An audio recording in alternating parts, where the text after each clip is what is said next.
I got it. Hi guys, so today we wanted to have a little discussion about how to prepare the money situation if you're coming to Costa Rica to visit, maybe do your due diligence, Well, basically, this is a video on things you should know as you're heading to Costa Rica, and some things that you should know like now from the plane on. Yes. Yeah. What we did to prepare to come to Costa Rica is we talked to our bank, and they ordered colones for us, and so we had some cash. Yeah, because here's the thing. You can bring U.S. cash down here, and you can probably find people who will take it. You're never going to get the current rate. Nope. And so if you wait till you go to the airport and exchange it there, which then you're never going to get the current rate. You're not going to get the current rate. And you're going to get probably ripped off. Yeah, they're going to charge a fee. So our suggestion is if you're coming here, get the money ahead of time. And like what she was saying, we used our bank. They ordered the money. We got a good rate. And if you don't use it all, you can take it back to your bank. Yeah, take it back to the bank. Exchange it. So, it's kind of a win-win. Yeah, so it doesn't take that long, couple weeks. I think they tell you a couple of weeks, but I think we got it like in a week. It was like really fast. Yeah. So, that's also a good time to let your bank know, hey, I'm going to be going out of the country, so if my credit card or my debit card through you guys all of a sudden shows up in Central America, don't freak out. That's a good thing to know too. Yeah, but I don't think they're even doing that anymore. Yeah, some banks are, some banks aren't. It just kind of changes. So now we have just a few examples of the money. Yeah, and here in Costa Rica, it's very colorful and very pretty. Yeah. So this is some of the cash here. And what you'll get on all of them is pretty much the same. This is a 2 mil, which means 2,000 in Espanol. But you got one of their former presidents or historic figures on one side. And then, like on the 2 is a shark. On the 10 mil. Sloth. Yeah. Costa Rica's got the coolest money. And on the 20, get a hummingbird. The bills that we're missing are the 1 mil, which is red. Each bill is a different color, so it makes it really easy to identify. And different size. Right, and we're also missing the 5 mil, which is yellow. Right. I would not go over a 20 mil. No. It's too much. People won't have change for that. Taxi drivers, or there's no point. Yeah, it's like carrying a $50 bill with you. It's really not useful. Reason. And if you're using an ATM to get your cash, it's either going to come out in 20s or it's going to come out in a 10. And the 20s can be difficult to break sometimes. So, like I said, don't go over that. Don't go over a 20. But the change, which you'll use change quite a bit, let's say for like on a bus, taxi. If someone is panhandling, sometimes I'll just give them a change. Yeah. Because it tends to build up. It does. So, to start off, you got this little bitty 5 cent or 5 like mil. Aluminum. It's so light. Yeah, the wind could blow this thing away. And I don't even know what that 5 cent. No one uses it. Well, like on the bus when it has an odd number that you have to pay. Yeah. But it's not really common. No, hardly at all. That's the same way with the 10 colones. It's just a little bit bigger, and I mean, the 10 is the same size, and just for comparison, the same size as a U.S. quarter. Yeah. That's the size of a 10 colony. 50s, you'll use more often. The ones you'll use a lot, the hundreds. We use those quite a bit. And the ones I love. Yeah, these are the best. The 500. Mm-hmm. And these are great. Mm-hmm. Right now, with the exchange rate, the easiest way to convert Costa Rican colones in your head, like when you're shopping, to kind of get an idea of the price in US, is to double the bill. So like the 2,000 cologne bill. Oh, the 20 mil? Or the 20 mil. Yeah, 20,000. Okay, our exchange rate is a little higher now. Right. But I still just double the bill to get an idea. So the 20 mil, I double it, and so that's like $40, which really it's about $17, right? Going now. Well, 24 mil. Right now, 24 mil would be $40. Right. And so. So it's about $16. No, 24 mils. Oh, 24. 24 mil would be. Sorry, we're getting confused. Yeah. I'm getting confused. 24 mil is 40 US. And so it's 6 mil. Right now, basically 600 mil equals $1. And so if you have 6,000 mil on a bill, let's say you're going to buy something at 6,000 mil, that's $10. And so I write what she's using is what was very popular about 2 or 3 years ago. Yeah, the cologne it was 500 colones to a US dollar. So then I just doubled it. Yeah. I still double it. I just know I'm going to get some change back. Right. Yeah. And so now it's the US dollar is doing better than the cologne, so we're up to 600, a little over 600 on the conversion rate. Right. And which is great if you're coming here on vacation because things are not as expensive. Right. You get more bang for your buck. Let's see. When you are, let's say you're coming to move and you're buying a one-way ticket to move to Costa Rica, more than likely you're going to need a round-trip ticket and then put insurance on that ticket so you can cancel it. Yeah. We flew in from Miami when we were coming to move here, and this probably shouldn't have happened, but it did. Yeah, it was a bad thing. We got a round trip. We got a one-way ticket, and because we had our paperwork for our residency, the guy graciously let us keep the one-way ticket.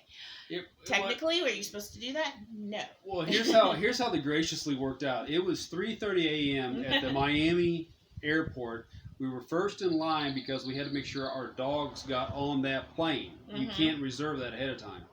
So we show up to the counter, and the guy's behind the counter, and he looks at our stuff, and before he even looks at the dogs, he goes, "Where's your return flight?"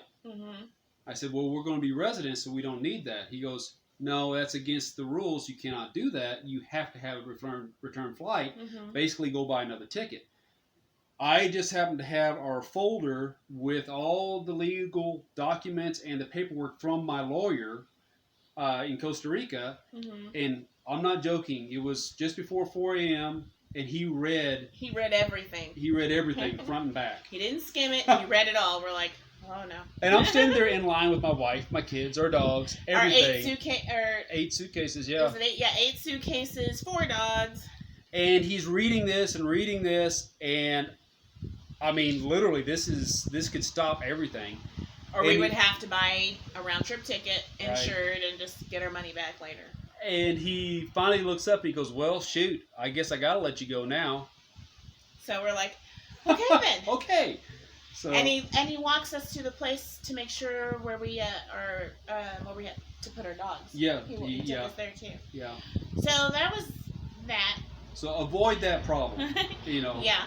The other thing that we really recommend is find a taxi driver. Yes. You can get on the forums or the groups on Facebook and ask, "Hey, do you know a taxi driver?" Yep. Because if you're anybody in Costa Rica, you have a taxi driver. Yes. And because whenever you come out of the airport, and I'm sure it's like this in other parts of the world, Mm-hmm. but in Costa Rica, whenever you walk out of the San Jose airport, you are going to be inundated with people who either are taxi drivers or Mm-hmm. who claim to be taxi drivers, and you're about to get ripped off.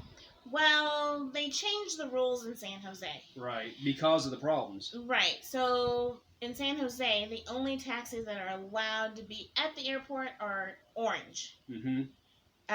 There's no Uber or anything like that. But if you have a taxi person, Right.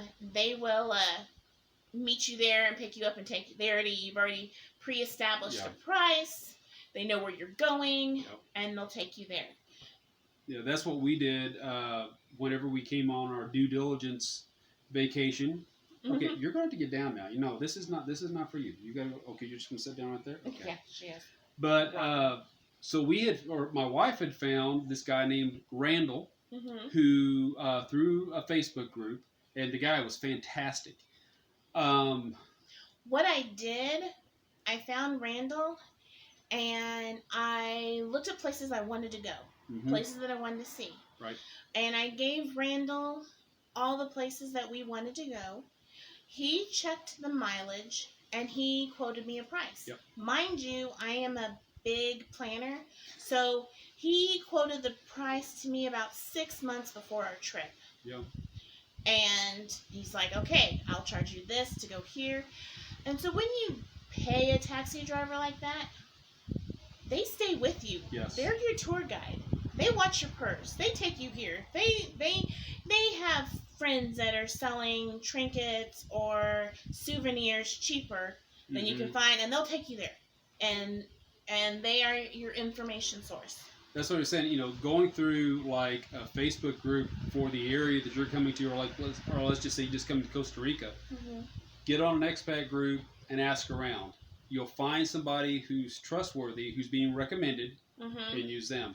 Like I said, the San Jose taxi drivers are known to cause problems as far as just overcharging people. Mm-hmm. So anyway, that's one way to avoid that headache. Mm-hmm.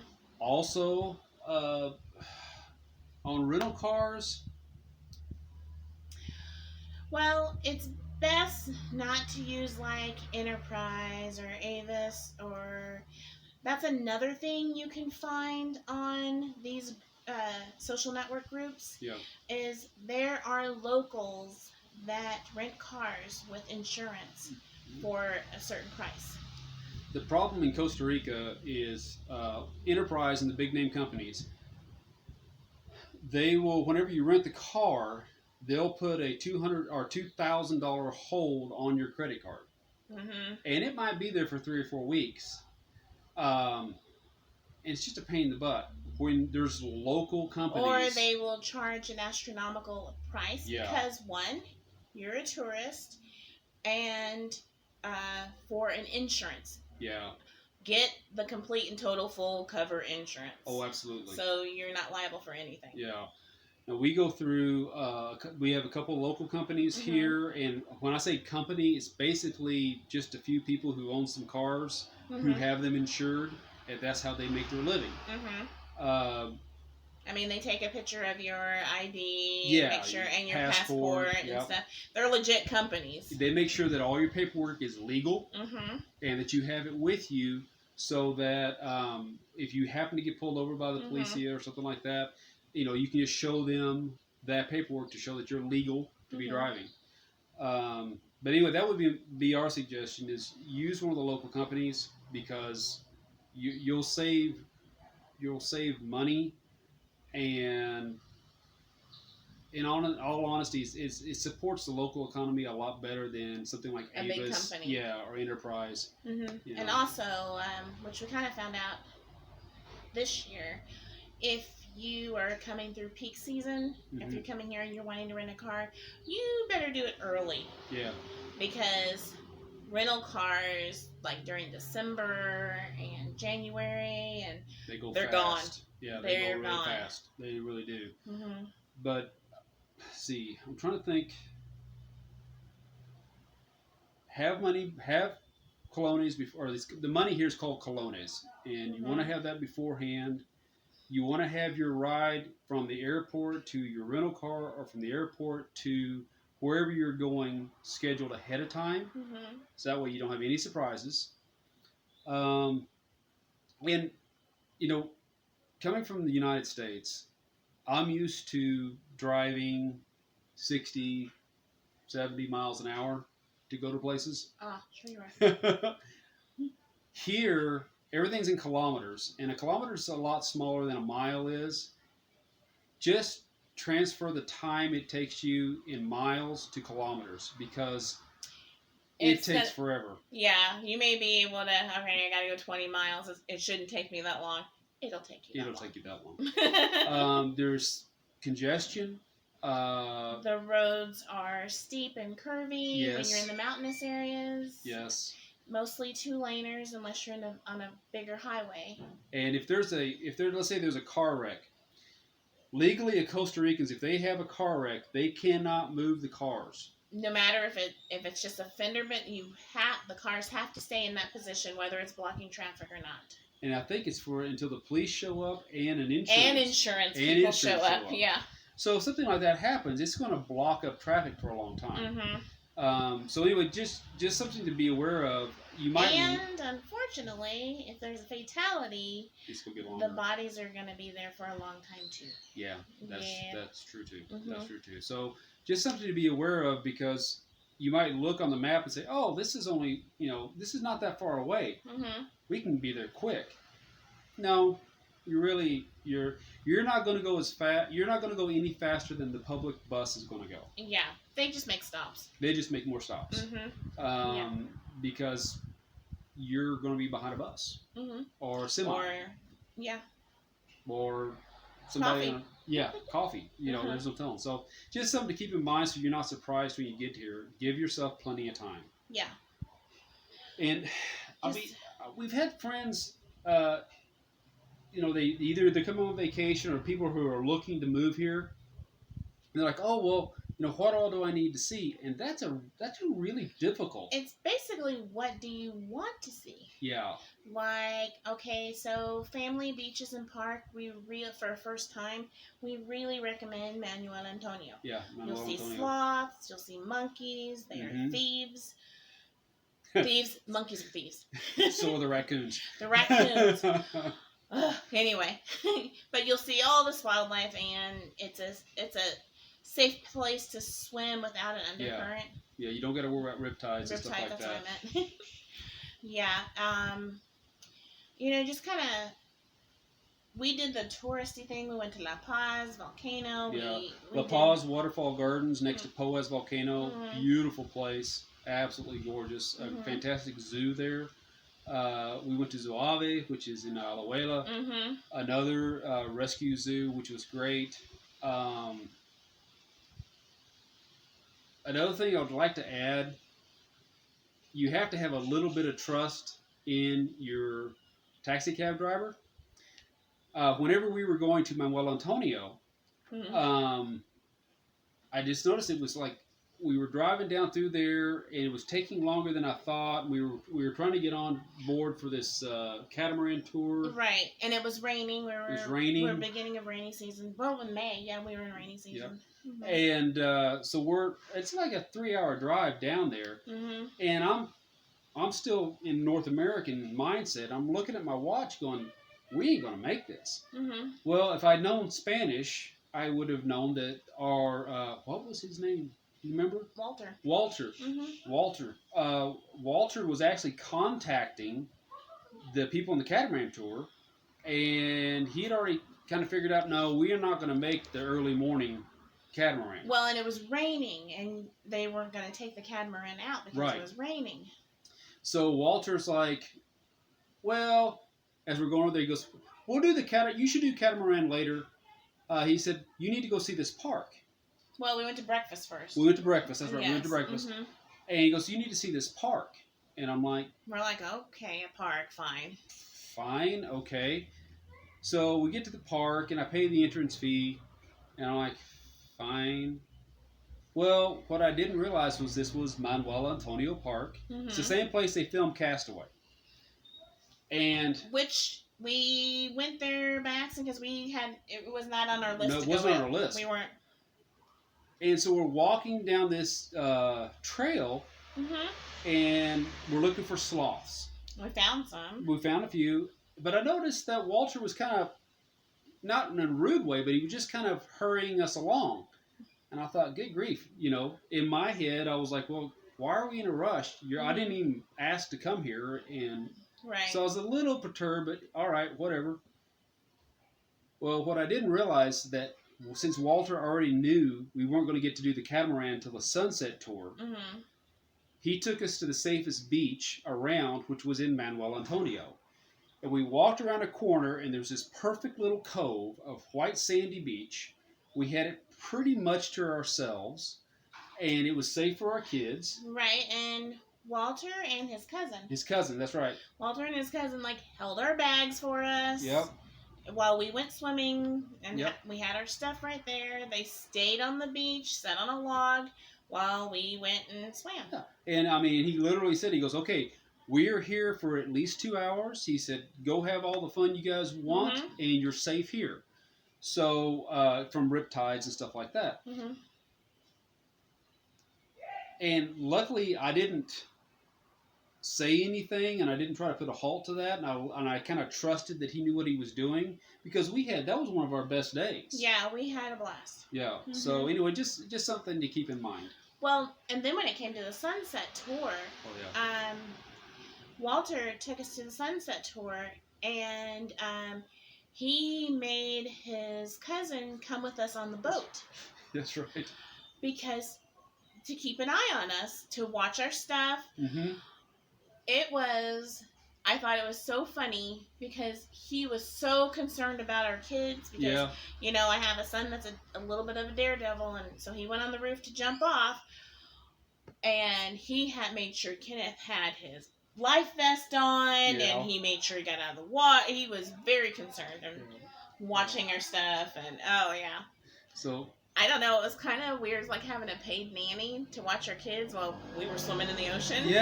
Yeah, I mean, which was funny because you're swimming in the ocean, and about that time is when they were, one of the guys who's working on the catamaran was like, oh yeah, that saltwater croc was over there yesterday. It's like, oh, great. Okay. Sorry, that's our neighbors. Yeah, we're kind of close. But let's see, I'm trying to think. Is there anything else? I'm trying to put.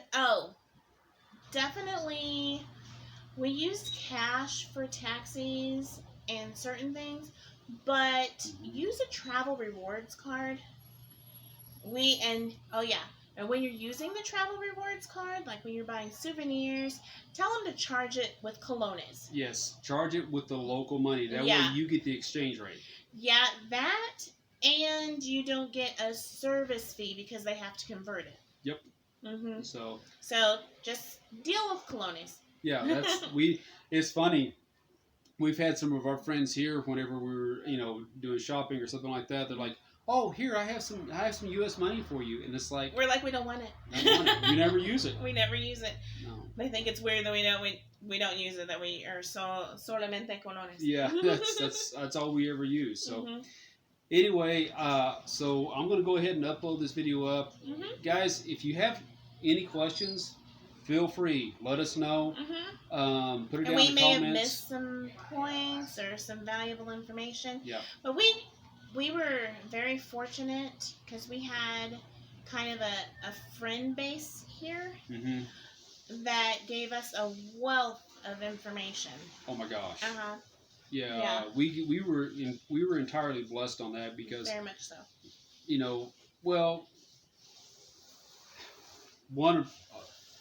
Whenever we were making our initial trip down here for 10 days, I knew we'd be moving around a lot, so I tried to find the cheapest little casita or small house with a kitchen that I could find. So we could make dinner or whatever.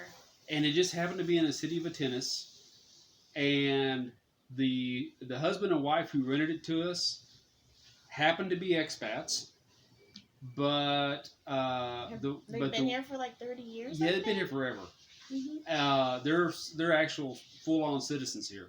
She is. Yeah, she is, and they were an absolute fountain of wealth knowledge. of information. Oh my goodness, so. Anyway, and all this was given to us for free. So if we can help you guys out in any way, let us know. I'll go ahead and shut this off. Guys, take care, and we'll be putting some more video ups very soon. Okay. Bye.